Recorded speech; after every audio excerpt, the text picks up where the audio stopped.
Година телевизија Нова, денеска се подсетуваме на се што поминавме заедно како тим, на оно што ви го понудивме на вас како гледачи, а тоа е навремената и објективна информација. Слика од сите агли во моментот на случувањето. Пандор Чантевски и Елена Ивановска-Муковска се мои соговорници во овој дел од информативниот преглед. Колешки, добре дојдовте. Добре те најдов. Нека ни честита годишнината од работата во телевизија Нова и да продолжиме понатаму, да бидеме експедитивни, точни, прецизни и објективни како и досега. Како ја гледате работата во телевизија Нова за изминатава една година? Почни. Добро. Имаше многу предизвици изминатата година. Самиот концепт на телевизија која што пренесува жива програма, која што има цел ден вести и информативна програма во споредба со претходните искуства кои што ги имаме јас и Пандорче, беше предизвик. Значеше секако повеќе работа, но за луѓе што сакаат да работат, тоа воопшто не е проблем.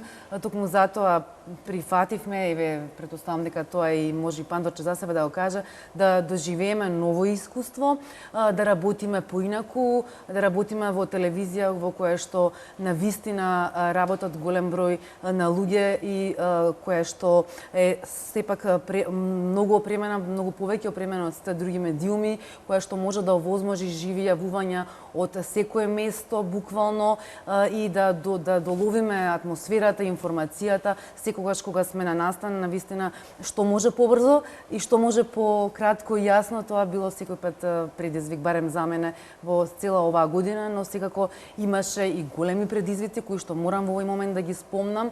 Тоа беше известувањето надвор од границите на Македонија, каде што нели тука колку и да каква и да е ситуацијата, се ние од прилика познато ги познаваме луѓето, местата, но кога ќе се најдеме во некој свет надвор, во турбулентни моменти, еве можам да го кажам и она известувањето од Брекзит, односно од референдумот, каде што беше навистина привилегија и чест да се работи со колегите од целиот свет, со медиумите кои што таму известуваат, да се види, да се научи, но исто така и во соседството, например, кога беа изборите во Софија, кога беше известувањето исто така од Белград, каде што исто рамо до рамо со нашите колеги работевме, разминувавме искуства и можевме да видиме како лично, значи како функционираат таму изборните процеси, што мислат таму медиумите, граѓаните.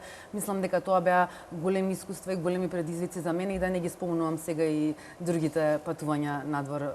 Може би Берлин би го спомнала само, затоа што да, тоа беше, стасавме еден ден после големиот напад, терористички напад кој што беше на Божикниот маркет и навистина беше предизвик да се пренесат сите оние емоции, случувања и реакции од лице место и кој што кажав да се работи рамо до рамо со светските медиуми. Пандрче, колку си задоволна од напредокот во оваа телевизија за изминатава една година? Несомнено го зборувам, имаш големо искуство во работа во телевизијата, доаѓаш од друг медиум, но овдека, еве, ќе зборувам и во моје име, се сретнавме буквално со нова технологија која возможува сосема поинаква димензија на пренесување на вестите кои што ги правиме. Можам слободно да кажам дека барем на терен, тоа е моето искуство теренското, не студиското, сме репер за останатите медиуми. Зошто го велам ова? Но прво ќе се навратам на првото прашање кога ме прашуваа луѓето кога направив трансфер овде во телевизија Нова, зошто влегуваш во таков проект? Одговорот е едноставен.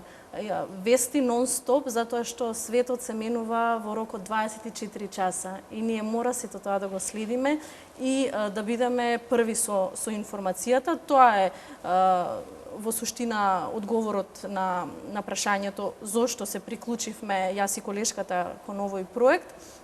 Велам репер во известувањето, затоа што кога почнавме и со линковски вклучувања во вечерните часови, бевме единствената екипа која што известуваше цело време, нон-стоп. Меѓутоа, потоцна, како да сакаа да бидат и останатите медиуми овде во Македонија рамо до рамо со нас и полека таа пракса ја воведовме на постојано и на времено информирање, што ме радува, нели дека иако млада и нова телевизија, сепак сме репер за останатите медиуми кои што еве траеле и со децении. Оно што второ сакам да го кажам е дека најголемата одговорност ја носиме ние, репортерите кои што известуваме од терен, морам да си ги поддржувам моите репортери, колеги, затоа што гледачот не го интересира дали тебе ти студи, дали ти си чекал надвор 12 часа на топло на 40 степени или на ладно на минус 20 степени. Гледачот го интересира веста и ништо друго. И професионалноста на новинарот се гледа кога таа информација ќе ја пренесе без многу емоции, дали било тоа да се разочарувачки емоции од самата информација или пак емоции на среќа. Тогаш вистински се чувствува веста. Спомена и Елена, кога го прифативте работењето во оваа телевизија, односно овој проект да го водите, прифативте да работите во Црна хроника и судство. Но ете, спомени Елена дека се најде досега како репортер за овие една година во многу различни ситуации. Пандорче истото се случува со оглед на политичката состојба кај нас да треба да известуваш и за политички настани. Па ете, како се снајде и во тоа? Па времето те брка, мораш да се снаоѓаш, мораш да прибираш што повеќе информации, меѓутоа пак ќе кажам, искуството на новинарот го прави своето.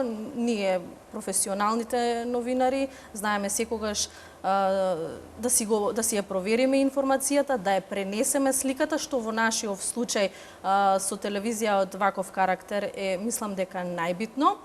И сакам да кажам една ситуација со која што се соочувавме барем на почетокот, ќе си речеше и пак ли сега линк и овој час, па нема ништо што да се каже, нели статус кво ситуација. Меѓутоа, полека сваќаш дека и самото неслучување на нештата се сами по себе вест. Па ако ги гледаме и CNN секој час ја пренесуваат истата информација, континуитетот на известувањето мора да само трае. се надополнува практично. Така. Елена, едно прашање од тебе. Односно, секој пат јас се прашував кога станува збор за судските процеси кои ги пренесувате, за кои треба да известувате. Знам дека преовладува секогаш разумот и објективноста и прецизното известување. Но некој пат се случува и емоции кои ќе побудат. Еве, да земам јас од еден пример за изминатава една година работа во телевизија Нова. Се сеќавам или никогаш нема да го заборавам случајот за човекот кој од седниот спрат на детската клиника ја фрли својата љубовница. Се сеќавам дека ти, поправиме ако грешам, го следеше практично донесувањето на пресудата која беше доживотен затвор. Во тие моменти претпоставувам дека човекот стана свесен за грешката која што ја направил, изблика емоции, имаше плач и тоа беше за мене тој момент траурно да треба јас да соопштам веста, чувствував како грудка во грлото. Како се чувствувате вие кога известувате од такви судски рочишти или такви настани каде што навистина некогаш нешто и ќе го надвладае разумот? Многу често, особено во судница, може да се случнат навистина трагични, емотивни, животни, судбини, приказни, да се видат многу емоции, без разлика кој е во право, кој не, емоциите може да бидат навистина многу силни. Сум ги почувствувала многу често внатре, додека седам, додека следам, запишувам што се збори.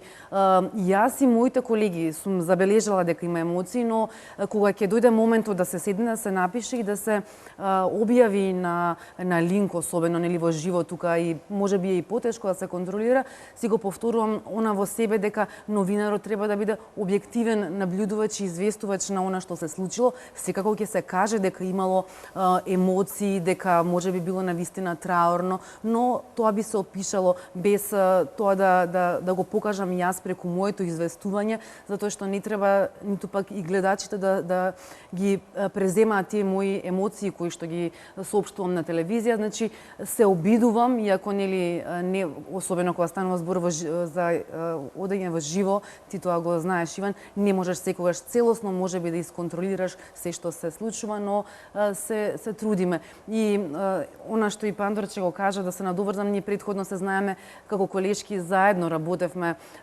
го покривавме секторот судство претежно и се гледавме често, откако сме тука, секако дека го работиме и тоа, меѓутоа со оглед на концептот на телевизијата за оние најбитни настани и ударни вести, секојдневно се снаоѓаме и во многу други сектори и навлегуваме во тоа. Јас само кратко ќе надополнам дека судските известувачи треба да бидат најбогати со вокабулари, да знаат како најдобро да ја пренесат сликата.